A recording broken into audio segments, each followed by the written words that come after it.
Good morning everyone. आज हम important article golden tiger के बारे में देखेंगे। गोल्डन टाइगर की स्पेसीज़ कहाँ पाई जाती है इंडिया में और क्यों इतना इम्पॉर्टेंट है काजीरंगा टाइगर रिजर्व। ठीक है, ये सब देखा जाएगा हमारे द्वारा। और नेक्स्ट इम्पॉर्टेंट आर्टिकल 26 जनवरी रिपब्लिक डे के बारे में कुछ इम्पॉर्टेंट फैक्ट देखेंगे जो हमारे एग्ज़ाम पॉइंट ऑफ व्यू के लिए बहुत ज़्यादा इम्पॉर्टेंट है। किस तरह से 26 जनवरी मनाई जाती है, क्यों इंडिया को सॉवरेन रिपब्लिक कहा जाता है, कॉन्स्टिट्यूएंट असेंबली का क्या रोल रहा है, ये सब देखेंगे। और इम्पॉर्टेंट प्रीलिम्स का क्वेश्चन देखेंगे और एक और इम्पॉर्टेंट आर्टिकल हम देखेंगे। तो पहले फ्रंट पेज का एक आर्टिकल डिस्कस कर लेते हैं, इंडिया फ्रांस डिफेंस टाइज के बारे में। देखो क्या हुआ है, अभी रिसेंटली 26 जनवरी रिपब्लिक डे को हमारे फ्रांस के प्रेसिडेंट इमैनुअल मैक्रॉन आए हुए थे। उनको प्रेस्टीज दी गई, उनको उन्होंने अच्छे से सेलिब्रेट किया रिपब्लिक डे की परेड को, डिफरेंट तरह के ट्राइबल कल्चर को देखा, डिफरेंट तरह की झांकियाँ देखी, ठीक है, जिसे हम टैब्ल्यू कहते हैं इंग्लिश में। तो क्या हुआ है, अभी जो रिसेंटली डिफेंस टाइज हमारे डेवलप हुए। आप जानते हैं फ्रांस जो है हमारा बहुत पुराना साथी रहा है। फ्रांस ने हमेशा ही इंडिया के डिफरेंट स्फेयर पर सपोर्ट किया है। जैसे न्यूक्लियर, जब इंडिया का न्यूक्लियर प्रोग्राम चलाया जा रहा था तो अमेरिका और अदर वेस्टर्न कंट्री के द्वारा बहुत सारे सैंक्शन लगाए गए थे। तो उस टाइम पर भी फ्रांस ने हमारा साथ दिया था और यूनाइटेड नेशन सिक्योरिटी काउंसिल में भी फ्रांस लगातार साथ देता रहा है कि इंडिया को परमानेंट सीट मिलना चाहिए।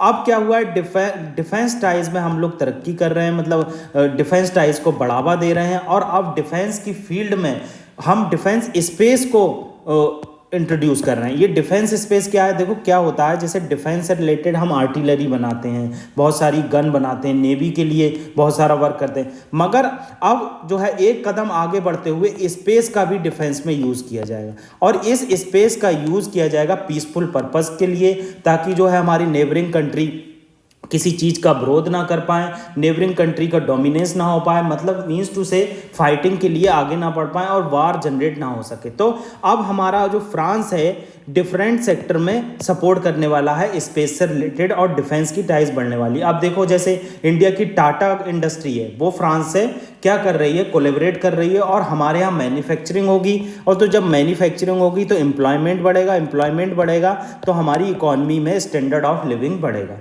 ठीक है, नेक्स्ट आर्टिकल जो फ्रंट पेज का है वो गोल्डन टाइगर से रिलेटेड है। देखो अभी क्या हुआ है, काजीरंगा में एक कैमरामैन के द्वारा गोल्डन टाइगर देखा गया। मगर हम इसका स्टैटिक पोर्शन जान लेते हैं।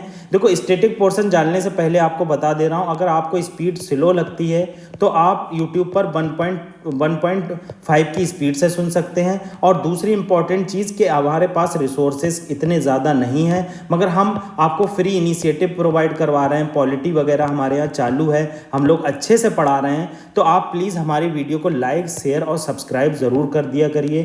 Thank you very much. ठीक है, तो आर्टिकल का कंटेक्स्ट क्या है, एक कैमरामैन के द्वारा गोल्डन टाइगर को देखा गया और ये गोल्डन टाइगर जो है काजीरंगा नेशनल पार्क में मिला।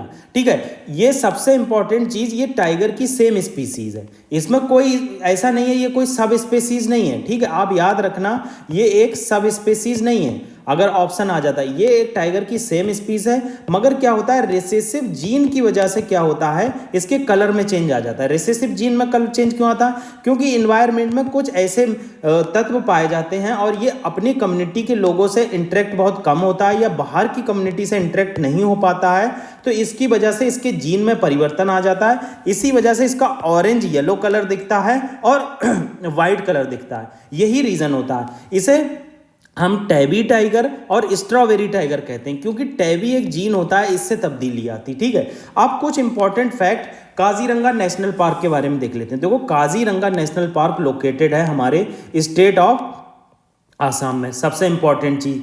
दूसरी चीज इंपॉर्टेंट क्या है, ये single largest undisturbed representative area है, मतलब ब्रह्मपुत्र वैली में एक ऐसा एरिया है जो सिंगल लार्जेस्ट है और अनडिस्टर्ब है, मतलब कोई भी वहाँ पर ह्यूमन एक्टिविटी नहीं है, कोई भी ऐसी एक्टिविटी नहीं है जिससे हमारे वाइल्ड लाइफ को नुकसान पहुँचाया जा सके। ठीक है, दूसरी इंपॉर्टेंट चीज लीगल स्टेटस।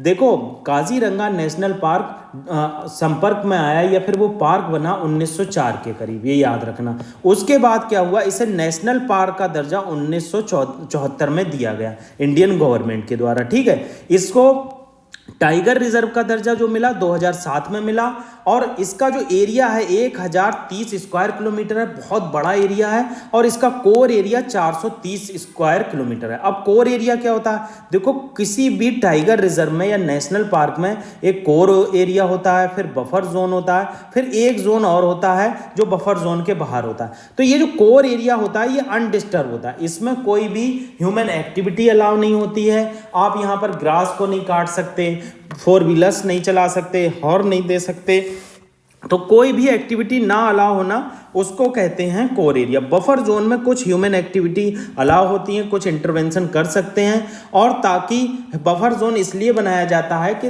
वो पर्सन जो है वो कोर एरिया तक ना पहुंच सकें, तो ये इस तरह के एरिया बनाए जाते हैं। अब काजीरंगा नेशनल पार्क का इंटरनेशनल स्टेटस क्या है, अगर आप काजीरंगा नेशनल पार्क का इंटरनेशनल स्टेटस देखोगे तो ये यूनेस्को की वर्ल्ड हेरिटेज साइट है, बहुत इंपॉर्टेंट पॉइंट है।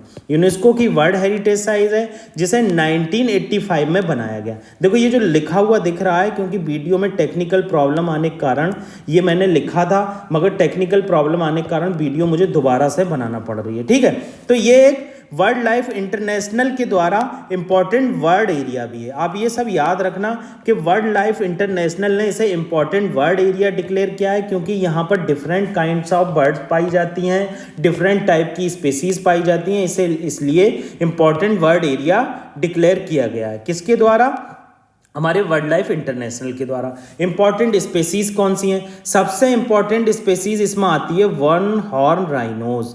वन हॉर्न राइनोज क्या है कि ये वर्ल्ड की मोस्ट स्पेसीज काजीरंगा में पाई जाती है, मतलब सबसे ज़्यादा जो है one horn rhino Kaziranga national park में पाया जाता है, और सबसे ज़्यादा डेंसिटी जो है वन हॉर्न राइनो की वो पोबितोरा वाइल्ड लाइफ सेंचुरी में है। ठीक है, मतलब आपको अगर क्या कहते हैं वन हॉर्न राइनो की डेंसिटी देखना है, मतलब पर्टिकुलर एरिया में कितने ज़्यादा वन हॉर्न राइनो है, तो आपको ये मिलेंगे अप्रॉक्स बहुत ज़्यादा मिलेंगे, और पोबितोरा में सबसे ज़्यादा हाईएस्ट डेंसिटी है, और second highest density Kaziranga national park में है, और सबसे ज़्यादा वन हॉर्न राइनो वर्ल्ड के कहाँ पाए जाते हैं, काजीरंगा नेशनल पार्क में। ये इंपॉर्टेंट फैक्ट था। ठीक है, इसमें क्या है, 4 बिग स्पेसीज जो हैं उनके कंजर्वेशन पे ध्यान दिया जाता है, जैसे राइनो हो गई, एलिफेंट हो गई, रॉयल बंगाल टाइगर हो गया, और एशियाटिक वाटर बफेलो हो गया। ठीक है, इस तरह से इन चीज़ों पे ध्यान देते हैं। 2018 का सेंसस है, उसके अकॉर्डिंग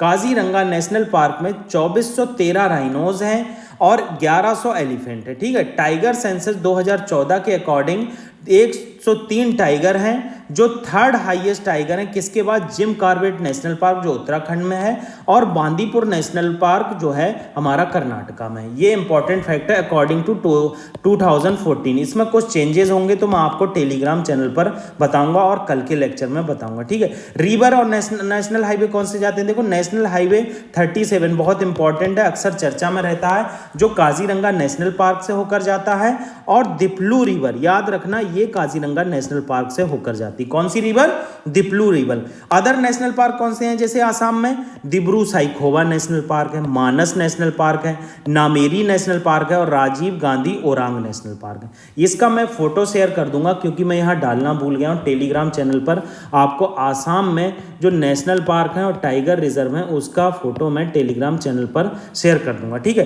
अब नेक्स्ट आर्टिकल हमारा रिपब्लिक डे से रिलेटेड है। देखो कल हमने रिपब्लिक डे सेलिब्रेट किया 26 जनवरी को। सबसे इंपॉर्टेंट चीज़ जो अक्सर यूपीएससी क्वेश्चन में पूछती है, हमारा कॉन्स्टिट्यूशन कहाँ से पावर डिफाइन करता है, ड्राइव करता है। तो आप कुछ लोग कहेंगे कि हमारा कॉन्स्टिट्यूशन जो पावर ड्राइव करता है वो गवर्नमेंट ऑफ इंडिया एक्ट 1935 से करता है। ठीक है, कुछ लोग कहेंगे कि हमारा कॉन्स्टिट्यूशन जो पावर ड्राइव करता है वो हमारे लोगों से करता है, पीपल से करता है। तो बताइए इसमें कौन सा सही होगा।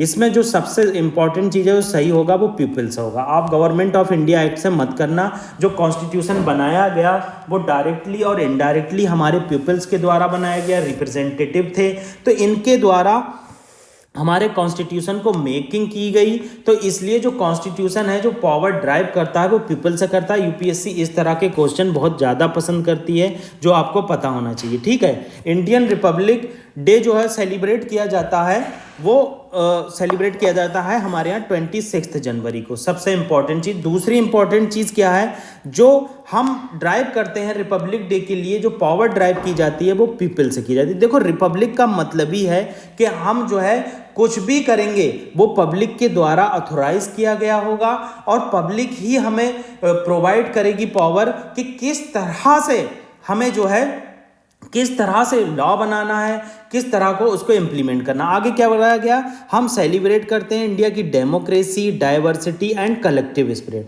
डेमोक्रेसी, इंडिया की डेमोक्रेसी आप जानते हैं डिफरेंट टाइप की डेमोक्रेसी है। आप देखेंगे अमेरिका की डेमोक्रेसी देखेंगे तो एग्जीक्यूटिव जो होते हैं वो लेजिस्लेटिव से बिल्कुल अलग होते हैं, कोई भी इंटरफेरेंस नहीं कर सकते लेजिस्लेटिव एग्जीक्यूटिव की पावर में। पहली इंपॉर्टेंट, दूसरी इंपॉर्टेंट चीज, रिलीजियन जो है वो पॉलिटिक्स से अलग होता है, ठीक है। जबकि आप आगे देखेंगे तो रिलीजियन का हमारे इंडिया में बहुत इंपॉर्टेंट रोल है, हम इक्वली सभी रिलीजियन को प्रमोट करते हैं। देखो अंबेडकर साहब का कहना था कि हमें रिलीजियन को पॉलिटी से अलग रखना चाहिए, ठीक है, मगर गांधी जी का कहना था कि रिलीजियन और पॉलिटी जो है मिले हुए हैं, हमें अच्छी चीज़ें रिलीजियन से लेना चाहिए और ख़राब चीज़ें जो है वो छोड़ देनी चाहिए, ठीक है। तो इस तरह से क्या होता है, सबको इक्वलिटी प्रमोट की जाती है, डाइवर्सिटी को हम सपोर्ट करते हैं और कलेक्टिव स्पिरिट को सपोर्ट करते हैं। कुछ इंपॉर्टेंट फैक्ट आने वाले हैं। इस बार हमने 75th रिपब्लिक डे सेलिब्रेट किया 26 जनवरी 2014 को। अब इम्पॉर्टेंट कुछ पॉइंट्स हैं वो जान लो। हमारा नेशनल फेस्टिवल जो कमेमोरेट किया जाता है, इन्होंने फिर से वही बात बताई है, फर्स्ट टाइम कमेमोरेट किया गया 26 जनवरी 1950 को, ठीक है, और ये सेलिब्रेट किया जा रहा है तब से जब हमारा कॉन्स्टिट्यूशन इफेक्ट में आया। अब एक चीज़ मैं इंपॉर्टेंट बता देता हूँ, वो आगे ज़रूर आएगी। देखो एक क्या हुआ था हमारे यहाँ 26 जनवरी को 26 नवंबर 1949 को क्या हुआ, कॉन्स्टिट्यूशन के कुछ प्रोविज़न आ गए थे। 26 नवंबर 1949 को कॉन्स्टिट्यूशन के कुछ प्रोविज़न आए थे, मगर सारे प्रोविज़न नहीं आए थे। सारे प्रोविज़न 26 जनवरी 1950 को आए।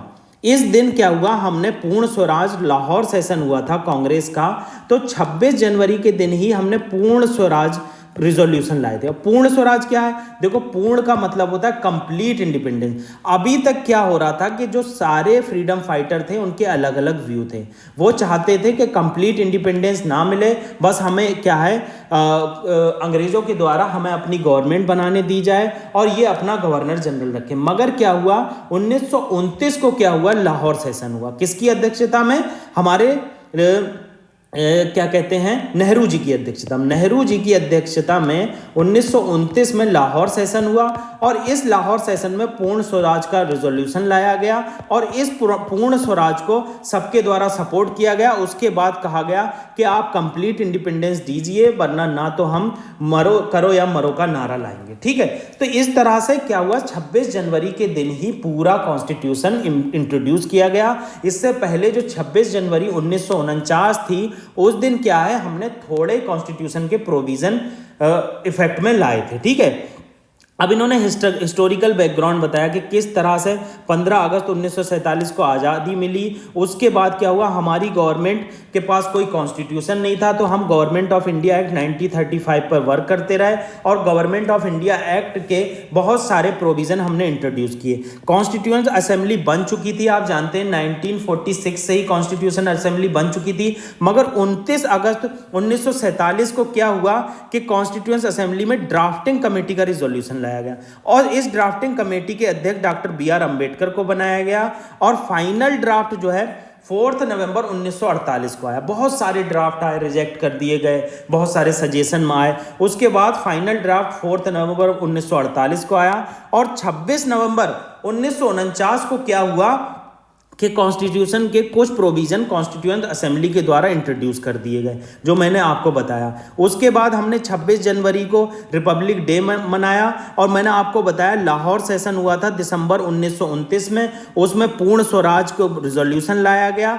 उसी दिन इंट्रोड्यूस करने के लिए हमने 26 जनवरी 1950 को पूरा कॉन्स्टिट्यूशन इंट्रोड्यूस कर दिया और इम्प्लीमेंट किया गया इन फ्यूचर। तो ये इंपॉर्टेंट फैक्ट थे। आगे भी हम 26 जनवरी से related day to day fact जानते रहेंगे, ताकि आपकी एक्टिविटी स्टैटिक पोर्शन में भी बनी रहे।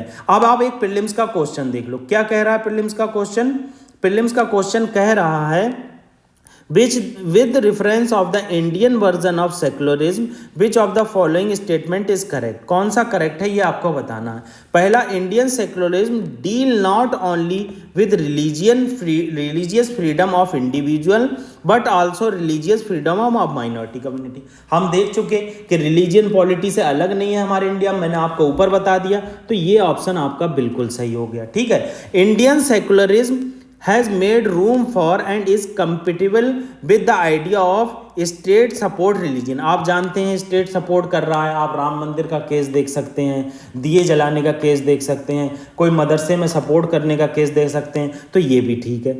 आप दोनों चीज़ों में एक चीज़ देख सकते हैं, तो ये आप देखेंगे इस तरह से ऑप्शन सी हमारा करेक्ट आ जाता है। इंडिया का सेक्युलरिज्म अमेरिकन सेक्युलरिज्म से अलग है, हम इंडियन की रिलीजियस डाइवर्सिटी का सपोर्ट करते हैं, और जो रिफॉर्म हो सकते हैं उसमें भी रिफॉर्म किया जा सकता है। जैसे हमने चाइल्ड मैरिज को रिफॉर्म किया, अनटचेबिलिटी को ख़त्म किया, तो रिलीजियन में हमारे कॉन्स्टिट्यूशन के द्वारा रिलीजियन में रिफॉर्म भी लाए जाते हैं हमारी पार्लियामेंट के द्वारा, और बहुत सारे रिलीजियस अफेयर्स को हमारी पार्लियामेंट के द्वारा यूज़ भी किया जाता है कि किस तरह से हम रिलीजियस अफेयर को यूज़ कर सकते हैं ताकि ज़्यादा से ज़्यादा हम सोशल हार्मनी ला सकें। नेक्स्ट आर्टिकल हमारा रिलेटेड है लीबिया से।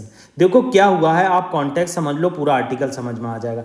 आप जानते हैं मेडिटेरियन रीजन में माइग्रेंट इशू रहता है। आप जानते हैं ये जो हमारा अफ्रीकन कॉन्टिनेंट है, यहाँ पर बहुत पॉवर्टी है, ठीक है। यहाँ से ट्रॉपिक ऑफ कैंसर जाती है, आप याद रखना, यहाँ से ट्रॉपिक ऑफ कैंसर जाती है, ठीक है, लीबिया से ट्रॉपिक ऑफ कैंसर। अब कुछ क्या होता है, बोट्स वगैरह जाती रहती हैं। अब ये बोट्स क्या करती हैं, डायरेक्ट चक्कर लगाती हैं। अब डायरेक्ट जाने की वजह से क्या होता है, बहुत सारे टाइड्स की वजह से ये बोट सबमर्ज हो जाती हैं और डूब जाती हैं। अभी रिसेंटली यही केस हुआ, लीबिया में क्या हुआ, एक बोट डूब गई जिसमें बहुत सारे लोग मारे गए। उसी कॉन्टेक्स्ट में ये आर्टिकल आया। जैसे यूनाइटेड नेशन का इंटरनेशनल ऑर्गेनाइजेशन फॉर माइग्रेशन है, ये इंटर गवर्नमेंटल ऑर्गेनाइजेशन है। इसने बताया कैसे जुबारा एक टाउन है लीबिया में, वहां पर शिप जो है पूरा रैक हो गया है। अब तक 2023 में 2200 लोगों के मारे जाने की उम्मीद है, मतलब 2200 लोग करीब मारे गए according to United Nation International Organization of Migration. अब ये माइग्रेंट यहाँ जाते हैं,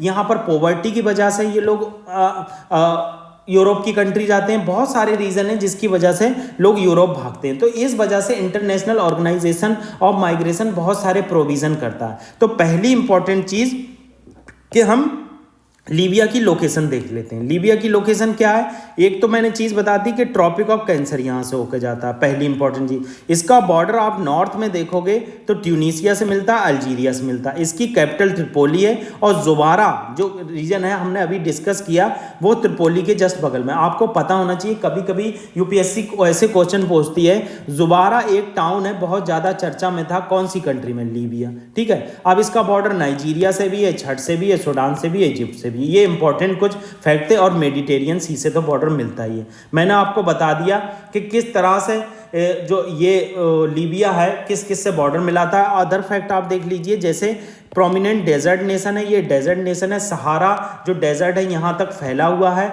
और सिग्निफिकेंट ऑयल रिजर्व है, यहाँ पर बहुत सारे ऑयल रिजर्व पाए जाते हैं। और इसको इंडिपेंडेंस मिली 1951 में, ठीक है। त्रिपोली इसकी जो इंपॉर्टेंट सिटी है, त्रिपोली कैपिटल है, और इंपॉर्टेंट सिटी बेंगाजी है। लीबिया का मैंने बॉर्डर बता दिया किस किस से मिलता है, कैपिटल आपको बता दी, लैंग्वेज अरबी है। और इंटरनेशनल ऑर्गेनाइजेशन ऑफ माइग्रेशन के बारे में जान लीजिए, ये लीडिंग इंटर गवर्नमेंटल ऑर्गेनाइजेशन है जो माइग्रेशन के इशू से डील डील करता है, कैसे माइग्रेशन जो है सेफली हो सके, लोग माइग्रेंट होने पर मजबूर ना हो सके, उनकी खुद की कंट्री में एम्प्लॉयमेंट जनरेट हो सके, इस तरह की चीज़ें इसके द्वारा की जाती हैं। इसको स्टेबलाइज किया गया था 1951 में। 175 इसके मेंबर हैं, 8 ऑब्जर्वर स्टेट हैं, ठीक है। ऑफिस इसके ऑफिस जो हैं 171 कंट्री में है, ठीक है। तो इंपॉर्टेंट फैक्ट यही थे कि कैसे माइग्रेशन के इशू से ये डील करता है, कैसे डेवलपमेंट किया जाए ताकि माइग्रेशन का इशू कम हो। माइग्रेशन के लिए जब माइग्रेशन कर ही चुके हैं लोग तो उनके लिए फैसिलिटी प्रोवाइड की जाती है, टेंट तंबू वगैरह लगाए जाते हैं, रेगुलेशन किए जाते हैं और फोर्स माइग्रेशन को रोका जाता है, किस तरह से रोका जा सके। तो ये इंपॉर्टेंट आर्टिकल डिस्कस किए। अगर आपको कोई दिक्कत है तो आप हमारे टेलीग्राम चैनल पर संपर्क कीजिए और मेरी रिक्वेस्ट है आप वीडियो को लाइक ज़रूर कर दीजिए। Thank you very much.